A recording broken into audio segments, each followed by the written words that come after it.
Hi everyone. I am going to discuss today advantages and disadvantages essay. There are different types of essays that you may be given in IELTS, and only one of them is given generally in the paper. One is advantages, disadvantages, and then the other is advantages outweigh disadvantages, and similarly causes and effects, causes and solutions, and agree and disagree, and discuss both views and give your opinion. The essay we're going to learn today, as I said, is advantages and disadvantages. In fact, there are two similar kinds of essays.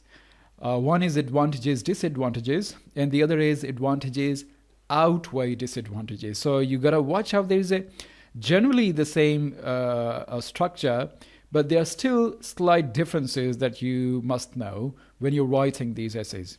So let's have a look at these questions first. As I said, there are two types. The first type is when you are simply asked to write advantages and disadvantages as it shows at the end of this question.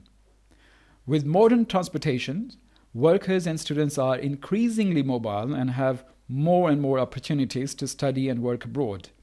Discuss the advantages and disadvantages of this development.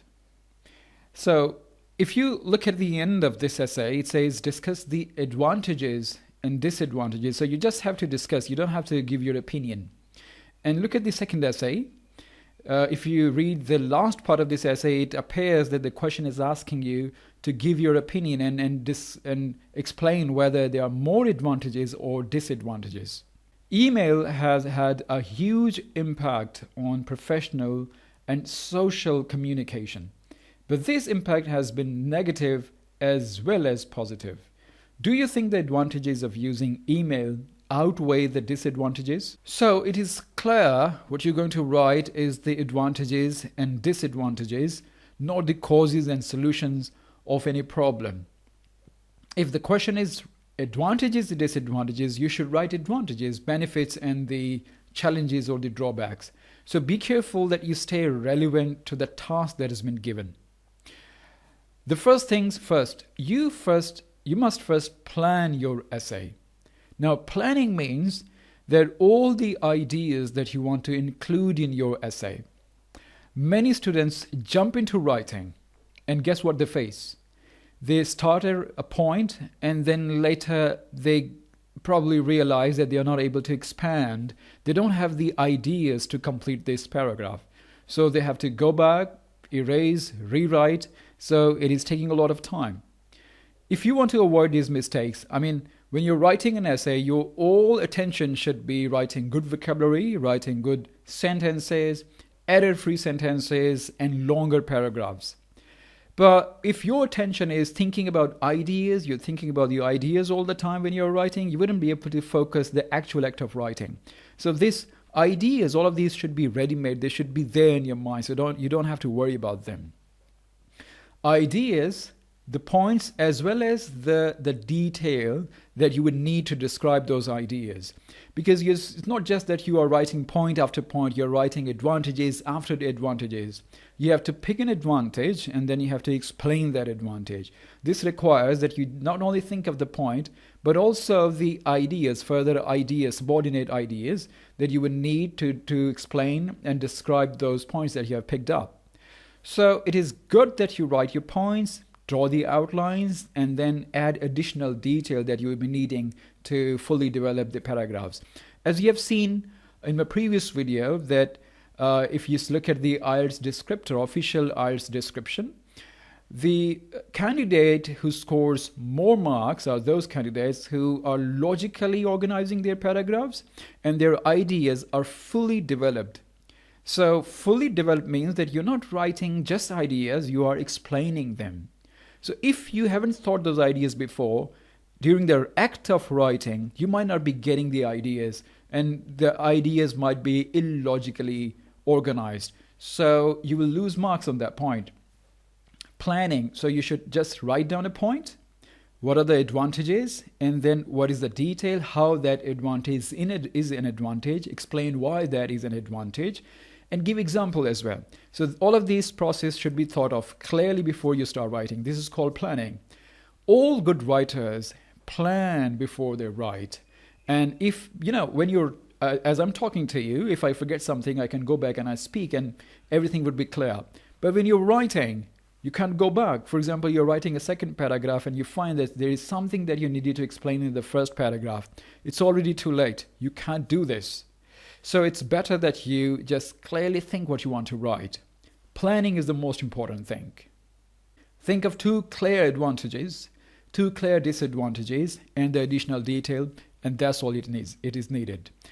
I would suggest that you spend about 5 to 7 minutes on planning. It seems like a lot of time, but it is worth it. You should ideally spend about 40 minutes on this task. 5 to 7 minutes in planning, 30 minutes for writing and execution of your plan, and then 5 minutes for proofread at the end to review your mistakes if you have made any over there. Once you're past the stage of the planning, then you need to write the introduction. The introduction of this advantages and disadvantage essay is fairly simple. What you're supposed to do is that start your introduction with the topic statement. I mean, when I was reading a question just moments ago, you saw the question on the screen. There were 2 parts of the question. The first part of the question was stating the topic statement, and the other was what you're supposed to do on that topic. Let's have a look at that question once again to understand how we should write an introduction. It says, with modern transportation, workers and students are increasingly mobile and have more and more opportunities to study and work abroad. Try to underline the exact words, the key words, which you would need when you're writing your introduction. So the key things here in this question, in this topic statement are that there is a modern transportation, and because of that, more and more workers and students are moving abroad for study and work. So that's exactly the topic. So try to write the same topic in different words in the first line. Do not copy and paste because you will be losing mark. You should try to write. Paraphrasing is the key. Just write down the same statement with slightly different words. You don't have to absolutely change each and every word, but it is better that you do. Try to paraphrase everything. Here are a few words that you can use to start your introduction. It is certainly true that XYZ, and then you will continue. It is undoubtedly true that XYZ has been the most important development in recent years. In various nations around the world, people tend to. Today, it is often observed that in recent years, once you have paraphrased your topic, it is time to talk about your plan, what exactly is coming into your essay. Is it about causes or solution? Is it about negative or positive development? Or you're going to give your opinion what this essay is going to be about. So this line is about that plan. Since this essay is about advantages and disadvantages, you want to tell the plan that in this essay you will be talking about the benefits as well as the drawbacks about this situation. Here are a few suggestions that you can use to talk about your plan, to clearly explain your plan. The first one is, in this essay, I will discuss some of the reasons why moving abroad is so popular and some of the challenges to be overcome. Or, on the face of it, advantages seem more apparent, but there could be a downside to this phenomenon of devoted parenting as well. While this offers a few advantages, there are also some disadvantages which are worth considering. Now you have written your introduction. It will give you confidence, it will boost your confidence that yes, you have completed one paragraph. Then it is time to write body paragraphs. Do not write all the advantages and disadvantages just in one paragraph. This will be too disorganized and the ideas wouldn't be developed and organized. It is better that you separately write advantages and then disadvantages. In your body paragraph, your first sentence should be the topic sentence. This topic sentence should be the main advantage that you want to discuss. For example, you can use these words. One of the main positives of XYZ is that the most important benefit of XYZ is that.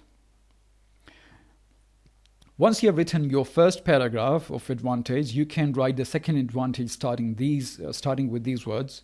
Secondly, another benefit is that, besides that, moreover, In addition, once you have written this body paragraph, just try to add an example as well. Give an example of how that advantage is. You can give examples from your personal experience. When you're moving to the second paragraph, which is the disadvantages, it should be written separately, and you may start this body paragraph, this disadvantages body paragraph, using these words. There are several drawbacks of using XYZ. Turning to the other side of the argument, another issue is that, on the other hand, there are some downsides. A negative of XYZ is that, a common criticism of XYZ is that. There is some additional vocabulary that you might want to use somewhere in the middle of the paragraphs, like pros and cons, benefits and drawbacks, upsides and downsides. For adding examples, you can use these words. So what we have discussed so far is how to write introduction, how to plan, how to write body paragraphs, what should be the sentences in your body paragraphs, and how you should expand. Once you have written your topic sentence, try to add 3 to 4 lines to explain that advantage, because unless you explain that advantage, you wouldn't be able to write more than 250 words. So make sure that there is sufficient explanation and description of what exactly your advantage is, the advantage that you want to explain. You would also, when you're describing advantages and disadvantages, you need connectors, linking words. These linking words are crucial to getting a high band, because they present your ideas with clarity, they add fluency to your ideas and give you organization. These words can be really useful. For example, when you're giving similar points, you can say equally, likewise, similarly, furthermore. And when you're giving contrasting information, you're moving to the other side, you can say unfortunately, in contrast, however, whereas, while, on the other hand, alternatively, rather. The alternative is however, nevertheless, in spite of, despite. And when you move into conclusion, you can use these connectors. All things considered, in conclusion, to sum up, to conclude, in brief, to summarize, overall. Once you have written your ideas, make sure that you proofread it. When you are in the process of writing, there may be some pen slips, there may be some typos if it's a computer-based test. Always proofread. You would be surprised how many words, how many mistakes you would catch just by going through it. And it can be a line between you getting a score and not getting a score. I've seen many students who just needed to proofread their essays and they got a very good score. Also, try to read more and more sample answers on advantages and disadvantages. When you're reading them, it might leave an impression on your mind that will stick to your mind. And when you're writing your own essays, you might recall the vocabulary, the structure. So they are valuable when you're writing essays. So always read sample answers. And another way to improve is to identify your weak areas. You need to find what are your mistakes. You should write essays and get it checked by somebody who's an expert in language so that he can tell you what are your mistakes. Identify your mistakes and try to rewrite and rewrite the sentences where you're making them. That's the only way you can fix these mistakes. And lastly, there is no shortcut. You'll have to write again and again to have good control on this essay. If you found this video useful, please share it with others. And also, please hit the like button and subscribe to my channel if you haven't already done. Thank you. I'll see you in the next video. Goodbye.